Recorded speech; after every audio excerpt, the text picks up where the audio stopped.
Bonjour à tous, c'est Baptiste de MGK Photographie et on se retrouve aujourd'hui pour une nouvelle review de pellicule photo et aujourd'hui on va parler de la Lomographie 800 ISO dans sa version 120 et 35 mm. Dans l'univers de la photographie argentique, j'ai toujours eu un peu de mal avec le positionnement de l'homographie concernant ces appareils photo 35 mm. Je trouve que souvent c'est plutôt des jouets en plastique vendus un petit peu cher. J'en avais parlé dans une vidéo il y a un moment, tu peux la retrouver en cliquant là-haut ici. Cependant, je dois admettre que en termes de films, la marque a fait beaucoup dans la disponibilité des films argentiques et fait un travail qui est plutôt intéressant dans l'offre de pellicules qu'elle propose. J'avais cependant jusqu'alors pas pris le temps de tester les films de la marque Lomographie, donc je me suis dit que c'était le moment de passer le pas et j'ai passé ces deux derniers mois avec la Lomo 800 dans ses deux versions en 35 mm et en 120. Pour parler un petit peu de ce que la pellicule vous propose, c'est un film couleur rapide, donc avec une sensibilité de 800 ISO qui propose un look véritablement argentique, un grain relativement fin mais malgré tout présent et des couleurs assez saturées. C'est d'autant plus un film intéressant que c'est difficile aujourd'hui de trouver des films couleur rapides, donc au-delà de 400 ISO, puisque du côté de Fujifilm, la Venus 800 et la Natura 1600 ont toutes les deux été discontinuées. La Cinestill 800, elle est hyper intéressante, mais elle est également assez coûteuse, autour de 13-14 € le rouleau en 35 mm, et il reste la Portra 800 qui est incontestablement la meilleure du lot pour moi dans les pellicules 800 ISO en couleur qui reste aujourd'hui, mais encore une fois c'est une pellicule qui est assez coûteuse. Par rapport à ses concurrentes en 800 ISO, la Lomographie 800 va déjà être intéressant par rapport à son prix, puisque elle coûte entre 13 et 16 € selon les revendeurs, sauf que pour ce prix-là, vous avez 3 pellicules, là où chez la concurrence, en général, pour entre 12 et 15 €, on en a une seule. Donc déjà c'est hyper intéressant en termes de pellicule de travail quand on sait qu'on va shooter beaucoup, puisque l'offre tarifaire est déjà vachement avantageuse. On va voir si ça s'en ressent vraiment sur la qualité ou si c'est vraiment un très bon deal pour ce prix-là. En termes de test, j'ai testé la pellicule dans plusieurs situations, en photo de rue avec mon Canon 1 pour le 35 mm, je l'ai également testé en basse lumière dans des photos de famille, des portraits, etc. pour voir un petit peu comment ça va se comporter en basse lumière, parce qu'effectivement si on achète des rouleaux en 800 ISO en couleur, c'est surtout pour travailler en basse lumière. Pour ce qui est du moyen format, j'ai travaillé un peu de la même manière, avec un Mamiya 645 et différentes optiques, en photo de rue, en prise de vue en portrait, pour voir un petit peu les différents comportements de la pellicule sur différentes situations photographiques. D'entrée de jeu, le film présente une légère teinte bleu-vert qui se remarque surtout dans les hautes lumières, et ça contribue à donner un certain feeling, une certaine personnalité aux images. Ça se remarque encore plus dans les images qui sont prises en basse lumière, où les hautes lumières vont vraiment ressortir, et on va vraiment avoir ce côté un peu bleu-vert qui va être très marqué.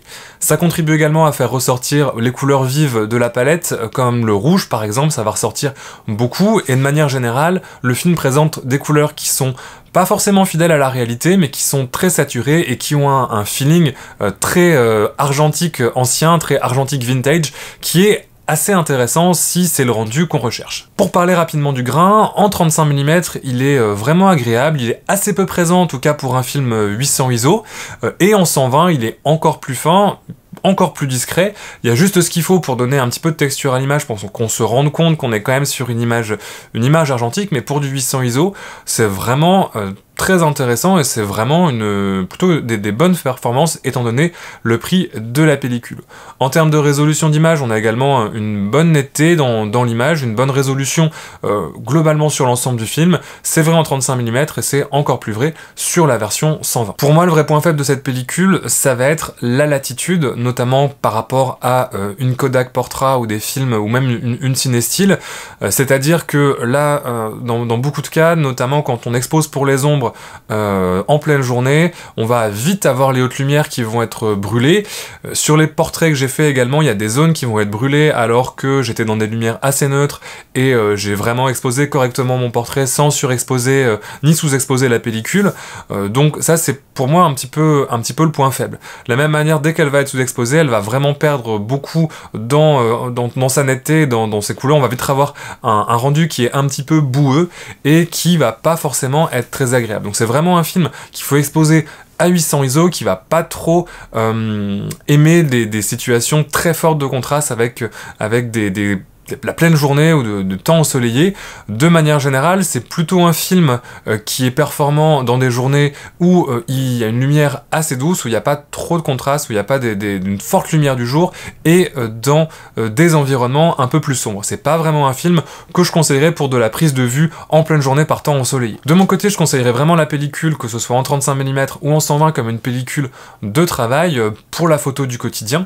J'irai pas forcément shooter sur des projets où on a besoin d'avoir un peu de latitude en post-traitement, notamment sous le scanner ou sous l'agrandisseur, puisque je pense que c'est pas une pellicule qui va vous donner cette capacité vraiment de retouche du négatif une fois scanné.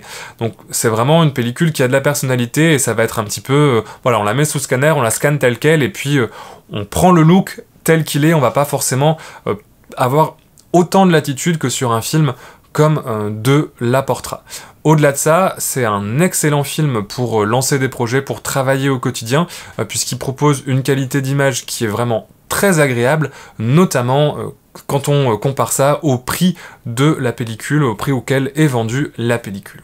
Voilà, j'espère que cette petite vidéo de présentation sur la Lomographie 800 t'aura plu. N'hésite pas à me dire ce que t'en as pensé dans les commentaires, et toi-même, si tu utilises et si tu as un avis sur ce film, ça m'intéresse de savoir ce que tu en penses. Tu peux également mettre un petit pouce à la vidéo, ça l'aide à monter sur YouTube, et si tu me découvres avec cette vidéo, tu peux t'abonner à la chaîne pour voir mes vidéos suivantes sur la photographie et la photographie argentique. Dans la description, tu trouveras le lien vers mes réseaux sociaux, le site de Box Argentique qui est aussi un projet que j'anime, et le site de la boutique en ligne où tu peux acheter des tirages des différentes images que tu vois sur mon Instagram et sur cette chaîne YouTube. N'hésite pas à y faire un tour, c'est le meilleur moyen si tu veux soutenir mon activité photographique. De mon côté, je te dis à la prochaine, et d'ici là, bonne photo!